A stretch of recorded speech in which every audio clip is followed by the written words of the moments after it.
and they're from multiple different places. And I think, it's this, okay, I am not just one thing, and trying to be just one thing and figure out what is the one thing. So again, this is the challenge I keep having. And I've got 2 different websites, I've got 2 different brands, I've got 2 different voices, it's like, what do I use where? And, I had a client come to me who I'm going to do a big consult on. And she came to me because she was looking for human design for her nieces. Nice. And she said, there's not many people that work with, teenagers. And then I had blogs still on my website on some of the genomic stuff and how I weave them together. And she reached out, she said, I would love your help. She's, going to a clinic that's really like they're top notch. They usually work with cancer and all that stuff, people who are really sick. And she's gotten better. She has had her human design reading by Karen Parker Curry, but she doesn't get a lot of it, but she's fascinated by it, done a lot of personal work. And she says, I feel like I'm missing something. And I like the fact that you blend them together. Can you take a look and see from the human design, from the genomics and functional medicine side, where maybe I'm missing something or just a different perspective? So I have that. We launched our Women's Health Digest magazine. Right now it's an online magazine. I'm the editor. And so, that's providing a lot of targeted networking opportunities, talking with people, interviewing people.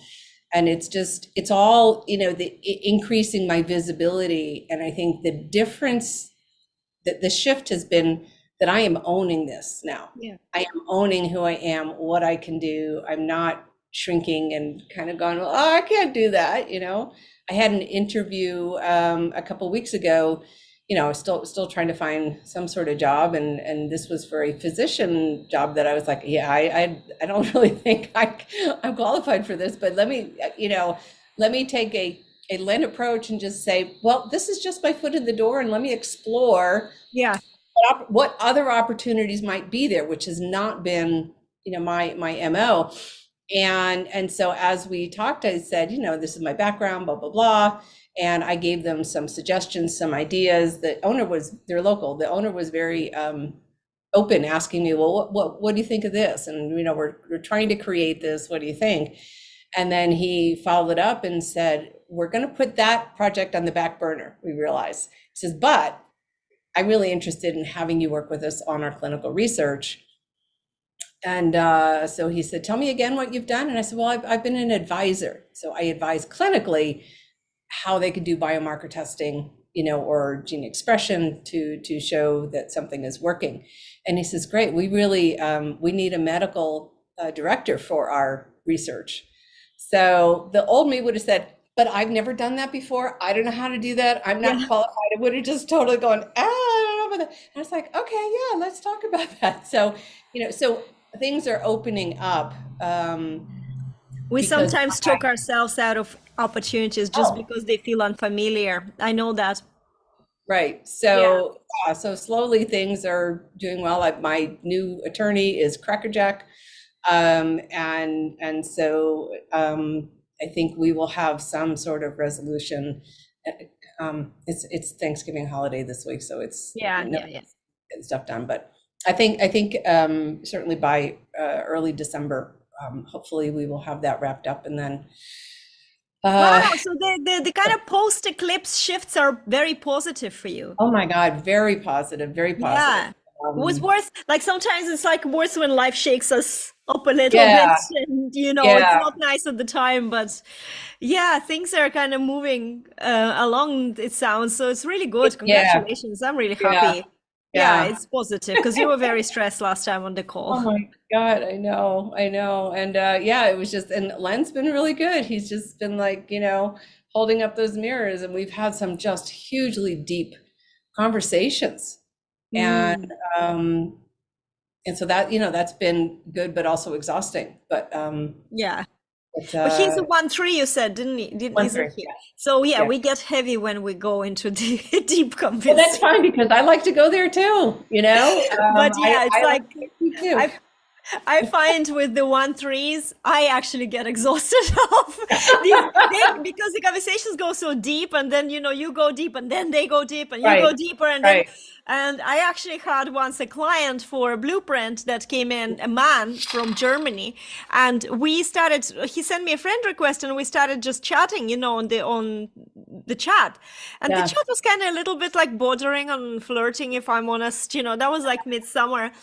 Yeah. But then we would kind of go heavy into talking about relationships and stuff like that. And the 2 and 3s together, we ended up in a conflict. Actually, we ended up in misunderstandings and just kind of like being like, whoa, like I don't know, like we chatted for 3 days, and at the end of each day, we didn't know what just happened. Like we just went in such deep conversation, but we don't know where we stand. And I was like, okay, look, Mm. we need to get the business out of the way because I don't know what's Yeah. going on. But anyway, so yeah, I just know I'm weary.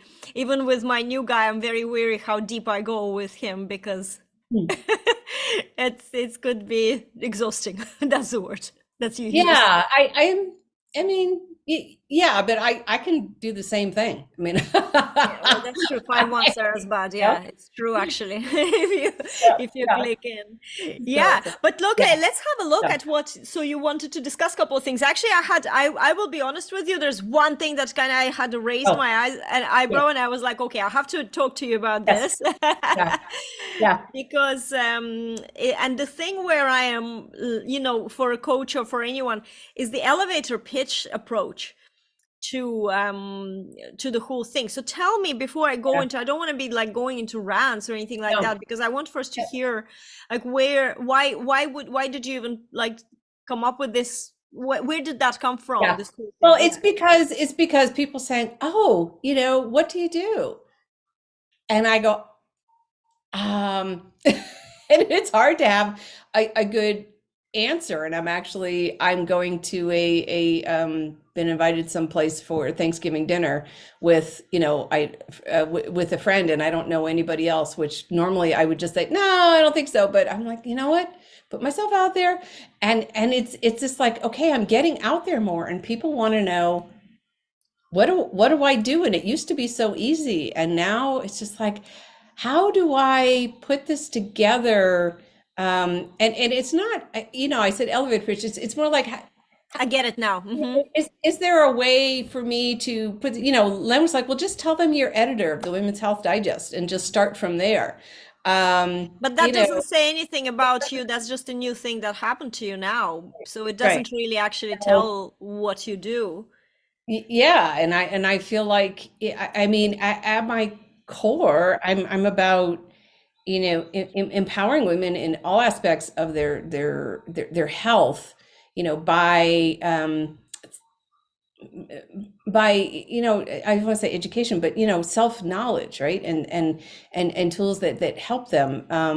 And a big part of that is changing the way healthcare works. Mm.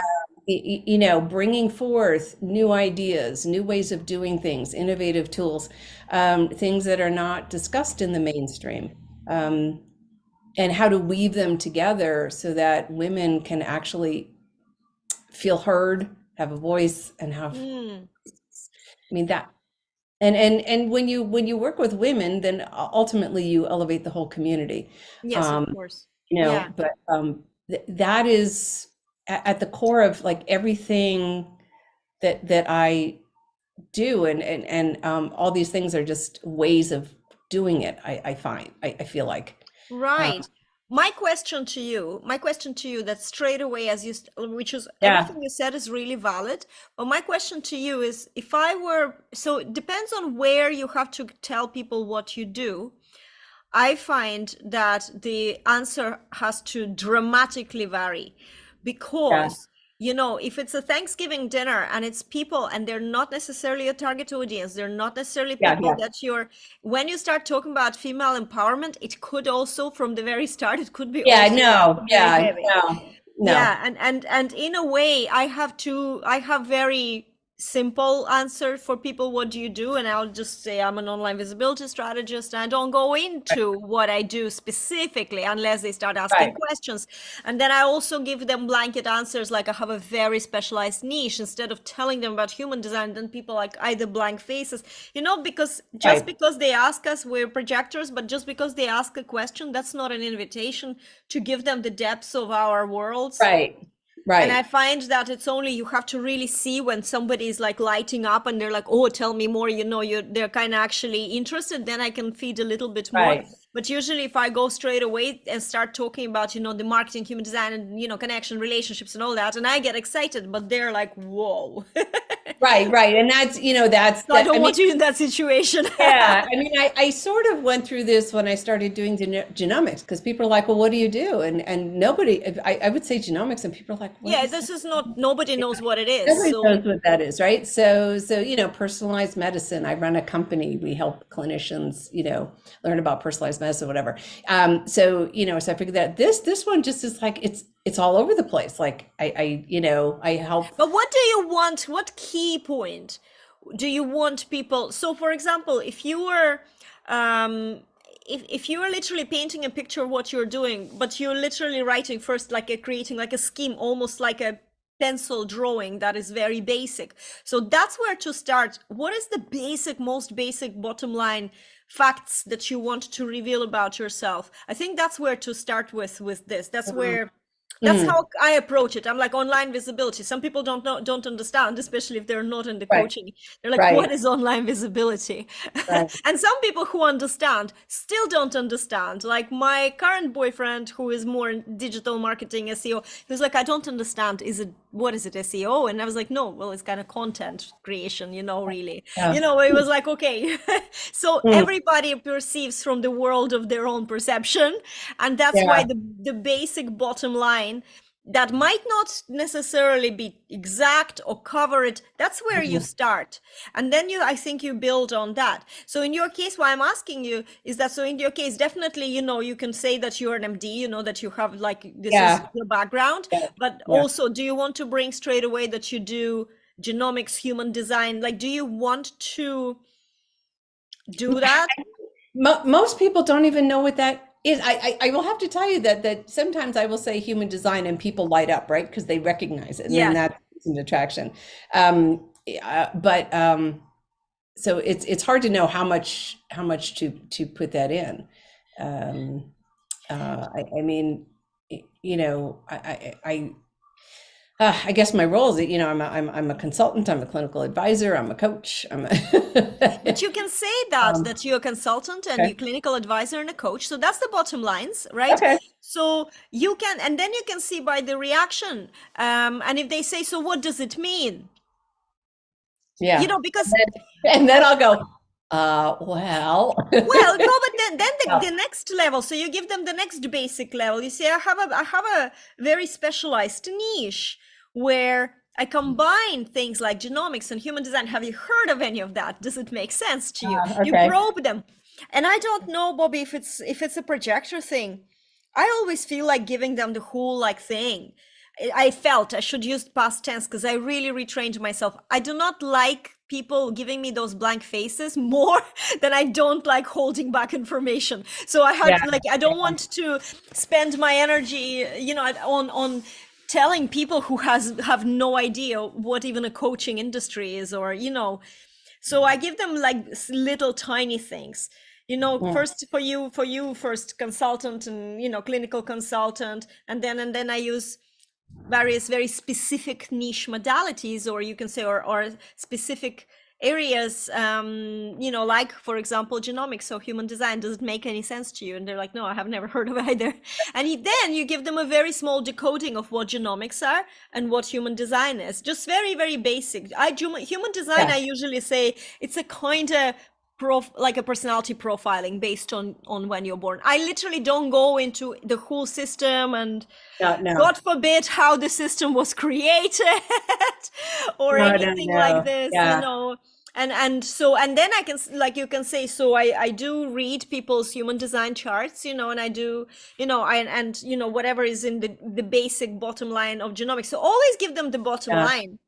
Yeah. You know, Okay. unless they start asking about much more questions in depth, and then you get a chance. I think that when there's a person in front of us who is really into it, you can see, then you open up to them, then you talk about the factors that this is all, that you work with women, and really this is all about female empowerment. Because if they've made it so far into the conversation, that's when they're ready to talk about this. So then you can still, when you're talking about empowerment, it's not about what you do, it's really about your purpose you're talking about here. You know, it's not, when people say, what do you do? I Yeah. think that when I said, I had the conversation when they said, what do you do? And I said, well, I'm a kind of thought leader in my niche nowadays. And they're like, oh yeah, that's very modest. It suits you, but, and I was like, well, you know, I know, like what else do you want me to say? That I inspire people, or what do, like, this Right. sounds so weird. So that's where, like, this is the last level of, when we're talking about our purpose, Yeah. this is like what I really love about my work is I get to empower women. What I really love about this is that, you know, this is where I really focus, and this is where I see the most impact, you know, that's where it's needed. So that's how you can present it, I think. Okay. But in terms of, and when I saw the elevator, I don't like this word elevator pitch, because Well, I know, I didn't know how to explain it. I was just like, I'm just trying to get something that's, you know, kind of that's. oh no, what you said, that's why I'm Yeah. so glad I asked you to tell me what you meant. Because, you know, sometimes people are getting too hooked up, and they take some sort of marketing program. They're like, oh my God, I don't have an elevator pitch. And I'm saying, are you going to pitch your services in an elevator? Are you going to have 11 seconds and that's when you have to make a sale? Because it's not for our industry. It's for some other industries and specific scenarios, you know, when you have to catch SEOs. Not SEOs, but CEOs, I should say, dyslexia, in the lift, in the elevator, and give them the pitch, right? So we don't work like this, and so we don't need it. That's why I was like, "Ooh, we have to address this." But no, this is what you're talking is actually very valid. I live with this all the time. Funnily enough, even when I went on Tinder, I had to deal with this specific thing. What do you do, and how far do you really reveal it, and how? Because in a way, you want to reveal some information, so they go and Google you, and then if they Google you, then, you know, sold, and it happened. But this is the same approach, you know, and. But I think that this, how does this feel with what you have now? Yeah, no, this is good. And I'm coming up with, well, you know, at the crux of it, kind of everything that I do is about empowering women to have a personalized approach, right? To health, mind, body, soul. That includes relationships, that includes their diet, their life, includes all of this. And that's really the crux. Yeah, and that's your niche in a way. That is your wish. You're offering women a personalized approach. Actually, this is your elevator pitch if you think about it. What you do is you help women to empower women to find a personalized approach to all areas of their life, from wellness, from relationship, from self-care, everything. You know, and that's really what you do. How you do it is you use these modalities, human design, genomics. You know, you're a clinical consultant yourself. Your background is an MD. You know, like, you're very educated. You could just kind of you know, that's basically what you do. But again, you know, it depends on where. So some sort of like, say, for example, when we're on a podcast somewhere, then you would lead with that you empower women, you know, to get their personalized. But if it's a personal group of people who have no clue, then of course you just start with the MD or something like something they can understand immediately. You start with there, then you start building up. Otherwise, if your foundation is shaky, doesn't matter what you say after that. It goes over their heads. They're already kind of not. But so give them like a child. Yeah, I mean, physician is the baseline, like everybody. That's it. Yeah, the word they can understand, and they know exactly then what it means. You know, then. Yeah. And I'm just thinking how funny. My husband that died, Les, his family was very uneducated. You know, he was very educated. He was like a black sheep of the family. But his immediate family, the rest of them, they're very uneducated. And one of his sister, when my daughter went to college to study physics, she thought it was, you know, a physician. She was like, is she going to be a physician? And I remember looking at her. I couldn't believe my ears. And I just had to say, what did you say? And she was like, is she going to be a physician? Like, pardon me, what is she gonna? So I just thought when I said to you, give them the bottom line, and I thought, oh my God, there's some families. I had the situation where that bottom line would just crush. She couldn't understand that there's a difference between physicist and physician, you know. Wow. And just saying that this Big happened. difference. There's people, regular people that are not in our niche, or you know, and just like, and I was just astounded. I couldn't believe that she's actually saying it to me. But now I believe anything after that. But anyway, yeah. But that's the and I find sometimes it's even that's the safest approach, because you know, if you take Len's advice and you lead with the editor of the magazine, they immediately assume you're a journalist or something like this. You're actually getting a completely different background just by saying you're doing that. But what you can do is, even if the conversation flows and you started talking about the women, you say, actually, on top of that, I just started editing an online magazine. So that it's like value added. Stacking the added value to you. So those are all very cool things, but you can't lead with them. I know that I actually had even a comment. I was leading with the fact that I was a contributor to Entrepreneur. It was about 2 years ago. And one guy sent me a message and he said, I'm a little bit confused in what you do in terms of online visibility. Are you a writer? Are you a ghostwriter? And I said, no, where did you get that? He said, it's your bio. It says that you're a contributor. And I just assumed you're a ghostwriter. I'm looking for a ghostwriter. I was like, oh. So how important it is which information we put first. Yes, the bottom line first, and tiny stacks until they're ready or they get the kind of picture. And sometimes we don't even need to tell them all. You know, it's only like, are you interested in working with me? Then I can tell you everything. We don't have that many energy resources. Right. Yeah. So no, that makes sense. Yeah. So what is your plan then? You know, so are we good with this? How to, or if you want to, in terms of introducing yourself, the tagline. I mean, it has been for so long, you know, health of mind, body, and soul, or something, you know, something along those lines. My question to you again: for what context? For when? For where? It has been for my not for my genomics consulting website, but for the Bobbi Kline website. You know, I've changed it since I'm doing human design, but it's still kind of. I would tell you, give yourself a very wide hat and a very simple not tagline, but even a title, like what I do. I just said I'm an online visibility strategist. So the strategist, I'm not a coach. I just call it a strategy, brainstorming, mentorship.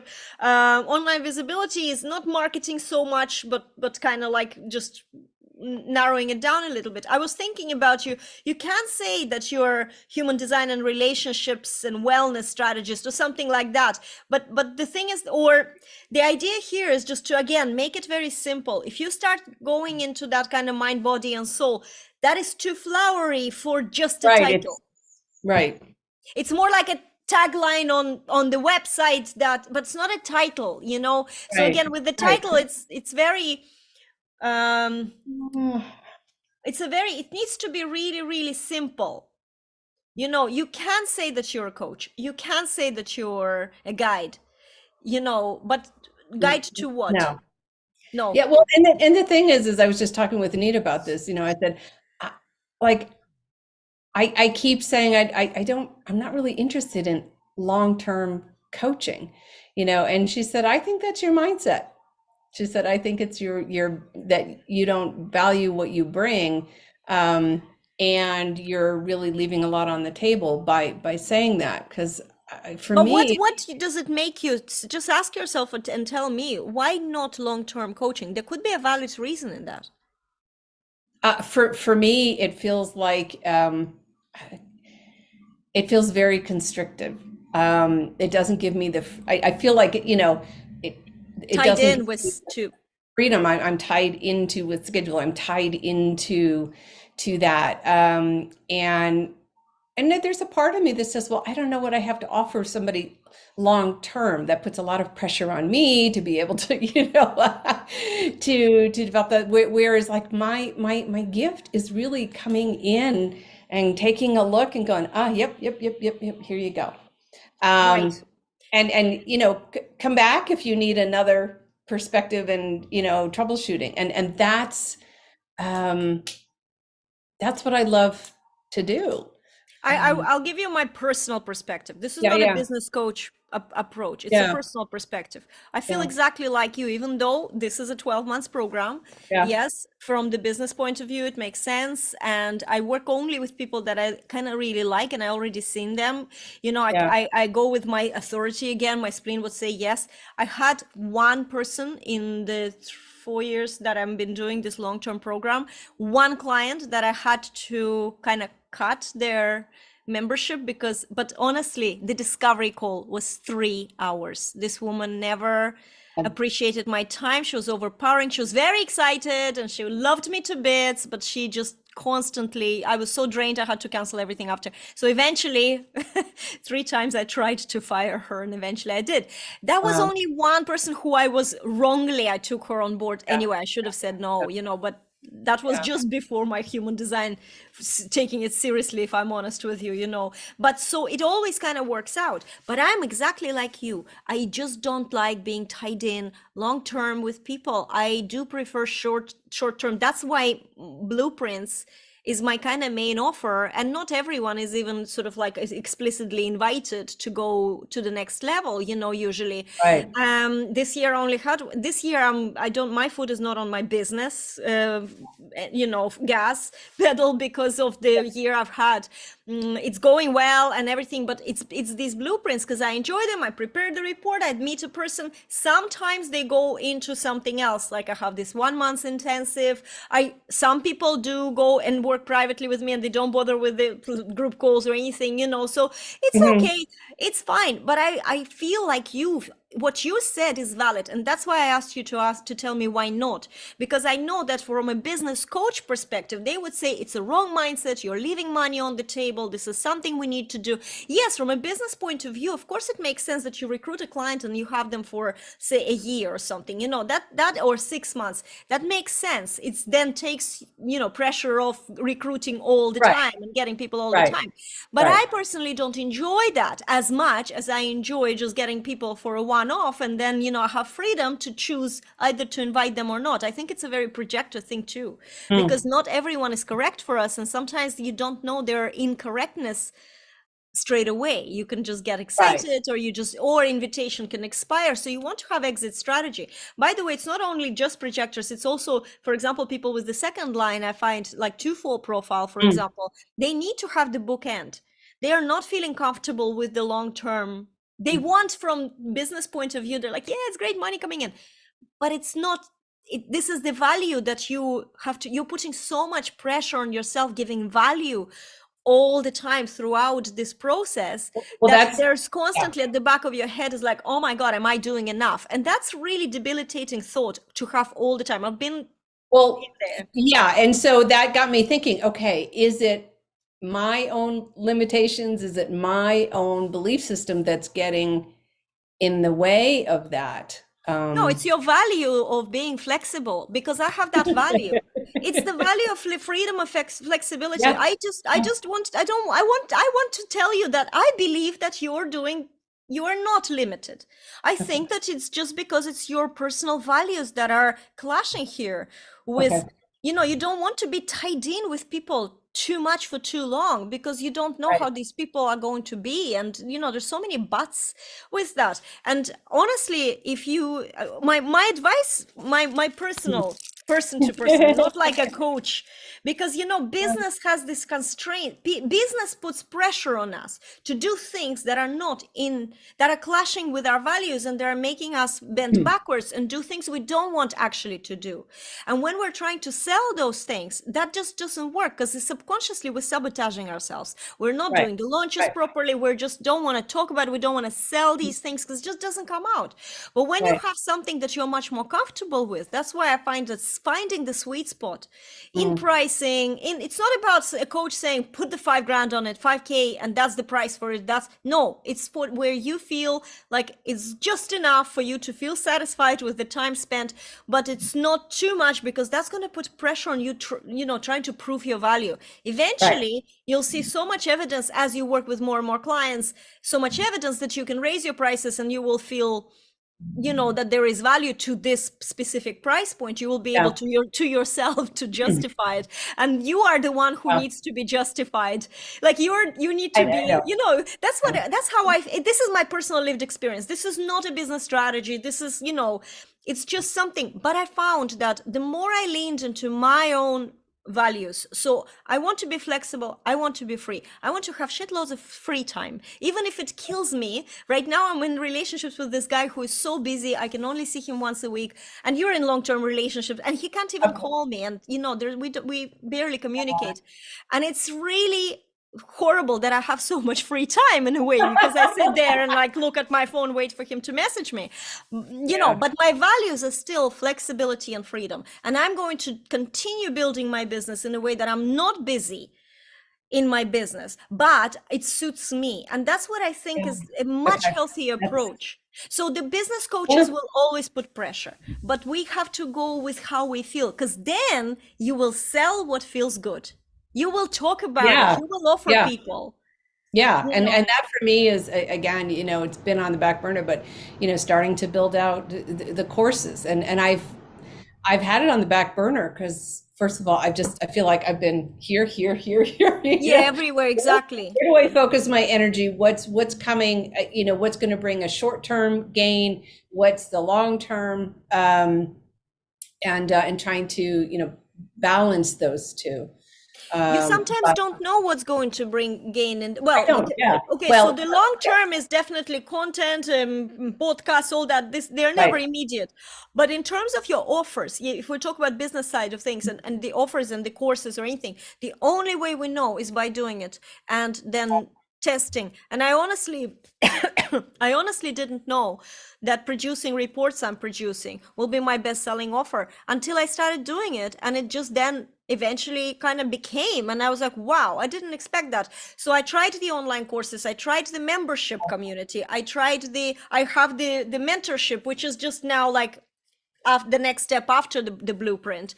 But I never knew that the blueprint will be so successful, because I feel like for everybody, and it's more maybe energetics and everything, I would say to you, take one thing, choose one thing. So you want to build out courses, do the course, try and do one thing at a time, promote it a little bit, see how that's the only way that you know. And you know what else you will know then?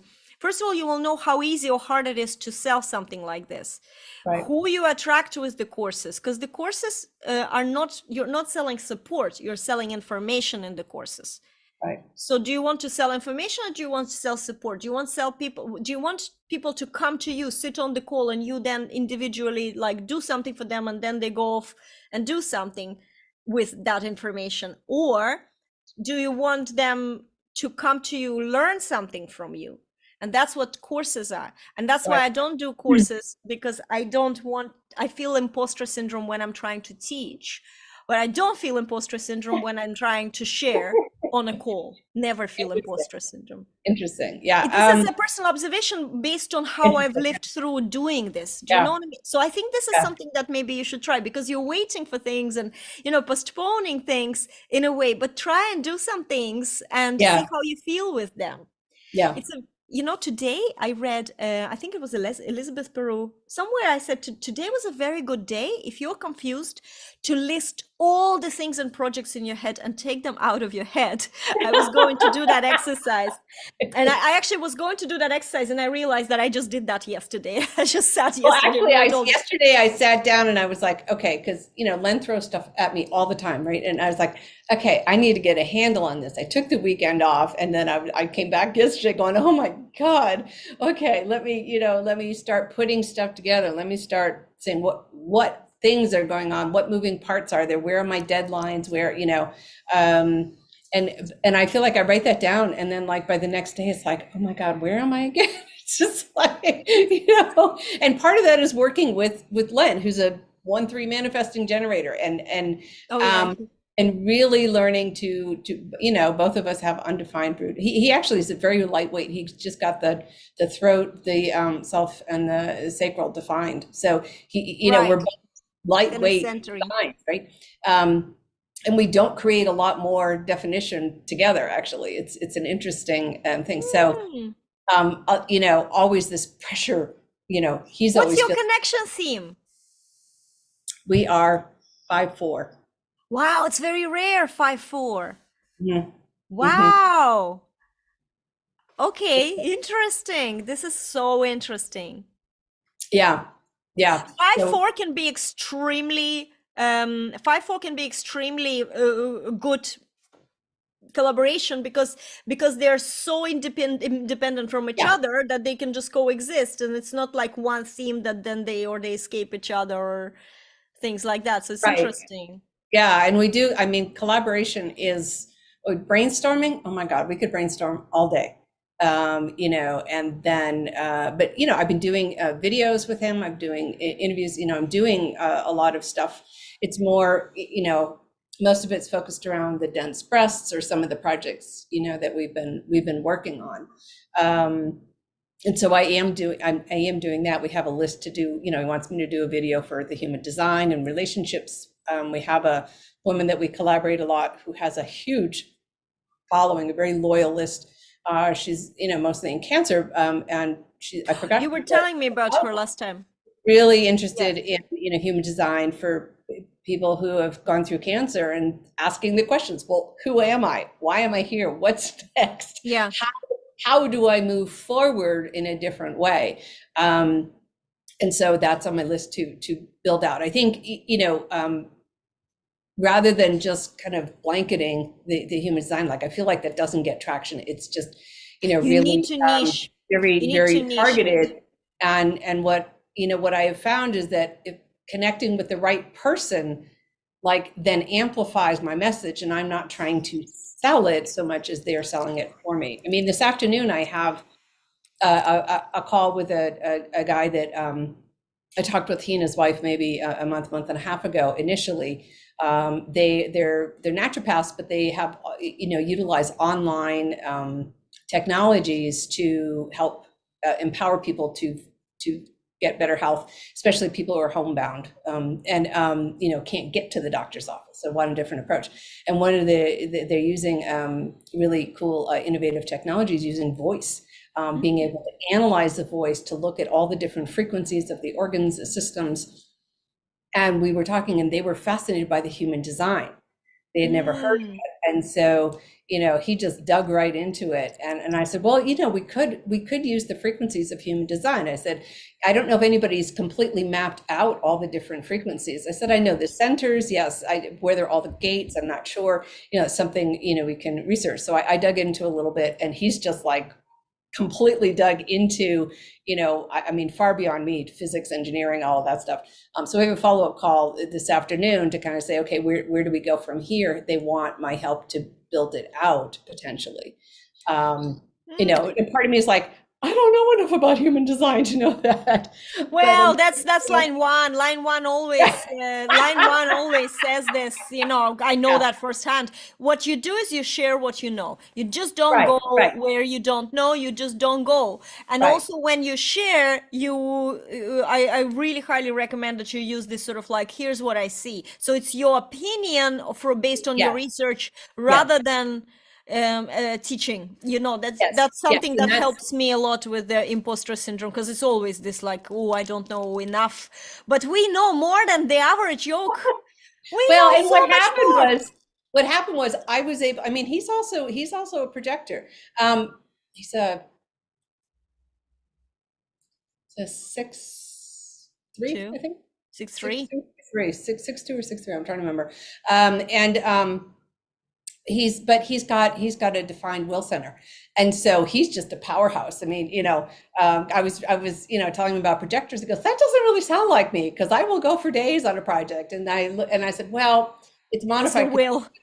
That defined will center, and you can will your way through anything. But just know you do need to rest. You do need to have cycles, you know. Yeah, because it's a pulse. It's just gonna go off, and then that's it. He's stuck with not being able to do anything. He just didn't mention it because he's a man and he doesn't want to show the weakness.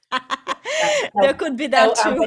But he can see stuff, Yeah. And so I mean, I pointed them in the direction of human design, right? And I said, there's got to be a way to, look at the frequencies. And then I said, and not only just use them for diagnostics, but, you guys are familiar with using, frequencies to heal people. I said, so why can't we apply that not only to the diagnostic, but to the treatment? And then he was just like, oh, he was so lit up.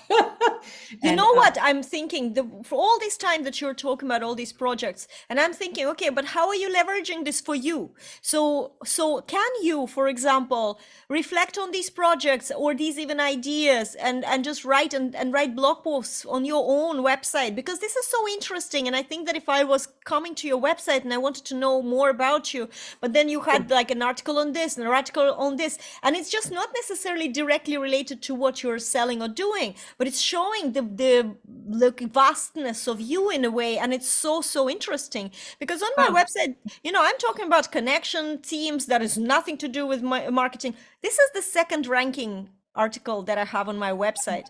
I had 6,000 clicks last month on it. Oh my God. Okay. I know. And people are buying blueprints and they say to me, I found you because I was looking at human design connection themes.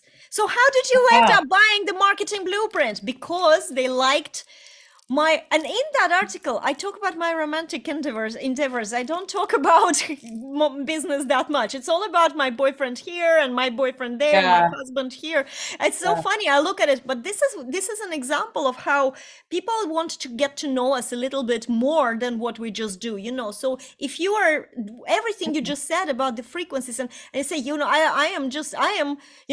I just learned about these people or this guy who's doing this, and here's what I think about this. You can already create content. I think one of the most important things, and maybe it's because you're a 5-1 and you're so just karmically focused on other people, you don't put yourself first.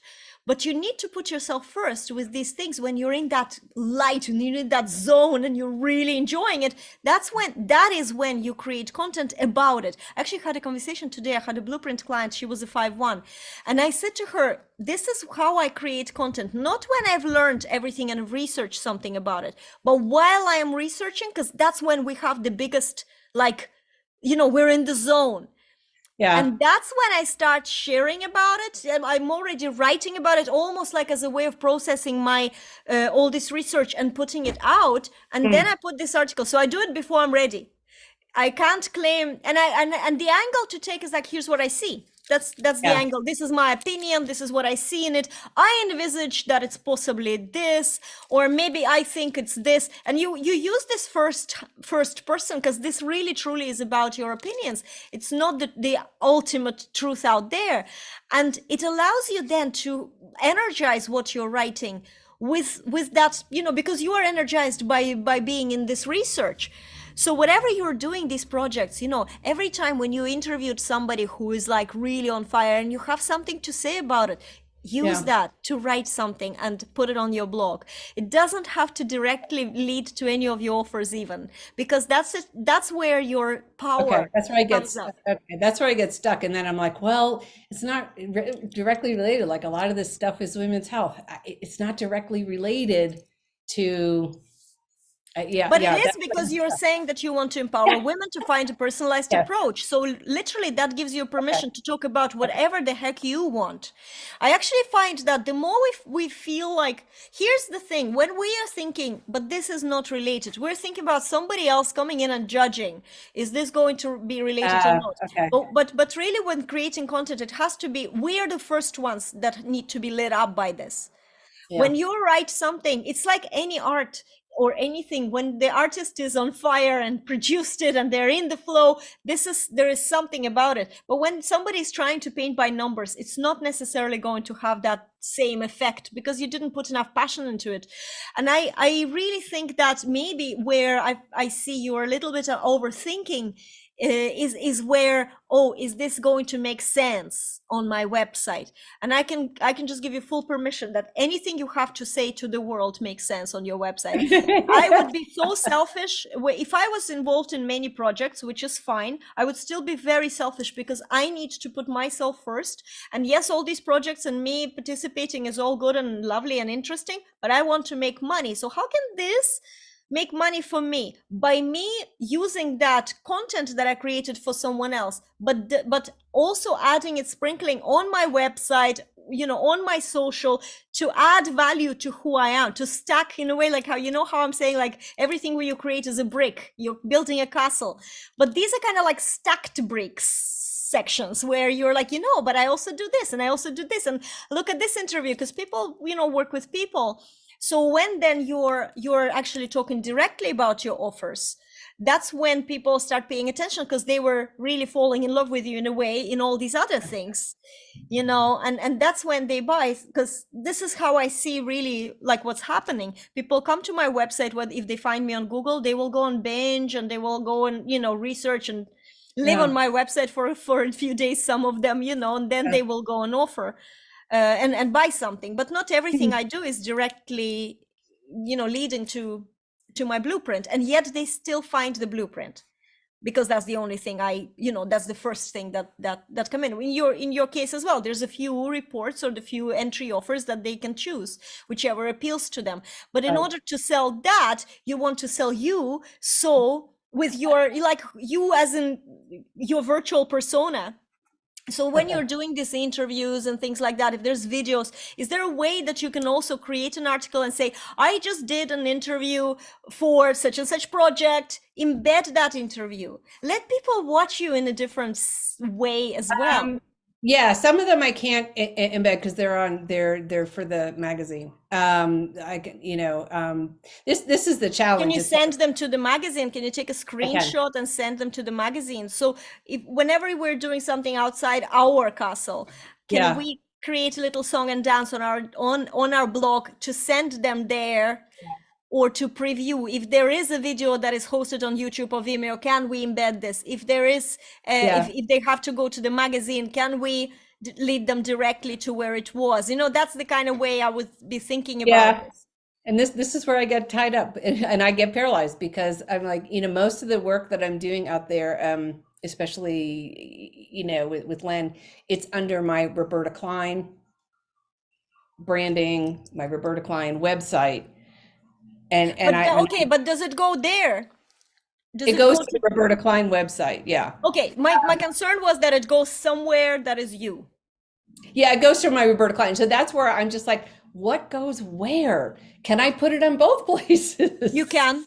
I can tell you 100% you can, because you're still that one woman. Even if you have two websites, you're still that one woman, and you don't need to feel, I know you do feel this, that these two things might be separate. But for me, for example, if I'm finding you through one thing and there's something else and you're like, well, this is my, the second part of what I do is here, but there was a project I would like to, I just did a project on my other website, Roberta Kline, this is how I would always interlink, because also remember that the way, for example, Google works, it really likes when things are interlinked.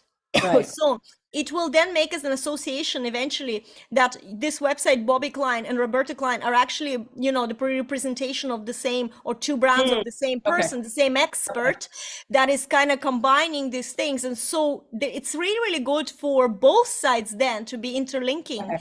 So I definitely would not hold back, and I would definitely create links to, even if there is some sort of, if you wanted, even what you can do is all the human design mention. If you wanted to bring that into robertakline.com, you can put them in the menu, but open them in the new website, in the new tab. And the other way around as well. So instead of creating a separate page about this, you just bring them into that website, but open it in the new tab, so they don't lose this website. And because at the end of the day, if they even click on something like that, that means they're kind of interested in this, and maybe that's the way they can come into your world. So instead of separating, think about how you can interlink everything. I like that. Okay. Because it's less restrictive. I know. Yes. Yeah, my big thing is, well, the Roberta Kline is science-based, and I don't want people to think I'm so woo-woo with the human design. And that's I think, part of it. And yet they're all part of me, and that's is what makes me unique. I can relate, Bobby. I can relate because a whole year I was in my closet. I have announced to the world that I'm going to do the human design and marketing, and I was shitting bricks because it was very scary because of the woo-woo label on you. And Yeah. and I didn't want, and I'm such a like you, we're very similar like this. We're still very practical people. We're very spiritual and very open to this other world. But when somebody, but sometimes it could be, for some people this level could be still too much, and somehow in the beginning of this journey we feel like these people matter, and they don't. You really, people who, this is the funniest thing. Again, this is what I've learned now in my 2 months on Tinder and dating. The right people, like the guy I'm with now, I'm no longer on Tinder, but I'm with the guy. And the guy I'm with now is very practical, very money-making marketer, really like, apps and, different digital world. And still he's very open to when I talk about the eclipses, human design. And he's like, oh, I was very intrigued. So he doesn't think I'm stupid. He thinks I'm super, super talented and smart and everything. And he has no idea when I say human design what I'm saying. And he still thinks I'm cool. That's the correct person. Do you know what I mean? And then some other people could be like, what? And you're like, okay, this is, so what was holding me back before I really like dove in? Yes, the fact that I don't know much about human design. I still don't know that much comparing to, I don't know, Levine Archers or even Anita Kin. I don't know that much. She knows so much more. But I know what I know, right? That's my kind of thing. And I'm still bringing people into practical stuff, let's talk about the tagline, let's talk about the practical stuff. Yeah. So this is the same with you. You're still coming to this with a scientist head, but you see beyond, and this makes you whole. This is where I feel like this is the niche that is yours, and you are fighting and trying to separate it. But that's where the limit, I think that where we have to look for limiting beliefs is these things. Where are we spreading ourselves too thin instead of actually putting ourselves together and owning this and saying, well, this is my niche. And it's really good for a projector to have a niche, because you become a big fish in a small pond then. And that's a good advantage. Not many people do what you do. More people and more try to do what I do, but because I come up with my opinions, they can't compete with me. And I am like, you can't compete. You're just repeating what other people said. So this is what gives us the power. I think that there will be a moment soon, Bobbi, for you, when it'll click and you will see it. And I think this is the first line as well, that, the imposter syndrome, this is the first line that is resisting. But really, it also will absolutely dig it when you embrace it. I totally dig it. I feel it. Like I feel that I've already had, a bunch of ahas, and I feel like I am on the cusp yet again of this. Yeah, and don't worry that you have 2 websites for now. You can have 2 websites. I had 3 websites. I had my Juliet Stapleton, I had fearlessclientattraction.com, and then I had another one. Which one was that? There was another one. Oh yeah, the Empowered Visibility Tribe, which was for my, membership that is now this. But I had it as a separate website and everything. But it was still all me. And this is something that it's still all you. So the 2 website doesn't mean that it's 2 completely separate identities. It's still you. You can maybe Bobbi Kline can just go a little bit, bring it a little bit in line. The Roberta Kline is really, that is more the science consulting, the consulting, advising, on the genomics, epigenetics. Oh, actually, this is actually gives me a thought that I looked, and I have a folder here. I did a mastermind with this guy, Kimanzi Constable, and he has had this program about getting writing to get paid. And so I looked at it and I remembered his advice. He was saying, have 2 websites, one for your clients, for client attraction, one for the editors. And what essentially you have one for the industry, and Yep. one for yourself. So what I would do is I would use the bobbykline.com. I would use that much more. I would add a little more science to it. I would bring back the genomics wherever you can, and you know, bring it all, and then use that for your own, like this is your baby in a way. And then, you know, the Roberto one, that's fine, but that's for the industry. That's how, you know, they're more a little more serious, a little more suit. Whereas here you're in the hoodie if you want to be. You know, that kind of way. The more you, so if you're walking away from this call and saying, okay, how can I interlink, combine, and be wholesome rather than thinking that it's all separate and what do I put where? It doesn't need to be necessary, and it can be duplicate content. You can, if you want. If you feel like there's something that you said on robertakline.com that could be maybe just tweaked a little bit and also added as a topic in the blog, for example, here, do that. If there is an interview or something you did, a video that could go on both, do that, you know. And why not? It's like the more people can find you, see you, read you, the more you will get clients. You know, but the more we overthink and then we don't do all that and nothing then happens. And what happened eventually, and this is why this year, I can't believe that my foot is not on the business. The business is growing steadily all year. I am in shock, but it's because of all the stuff that I've worked. So that's your long-term gain. So every time you're lit up and you create a piece of content, it actually adds up and it works over and over and over again. These 2 articles that are highly ranked, they're from a year and a half ago. They're not from this year. So, you know, this is something that works. And I don't know, I have a feeling like you are just on a breakthrough point. I am. Yeah, definitely. So, but look, we have another call, I think, that you're due, so you can book it anytime. I'm going to have to move that because Len will be here that week. That's okay. You do whenever you, I'm here, so my calendar, you have my calendar. Right, I'll send you this video then. I'll put it on the portal. And then, you know, I'll see you on the next call. Sounds good. Are you happy with our chat today? Yes. Okay, awesome. As long as you're inspired.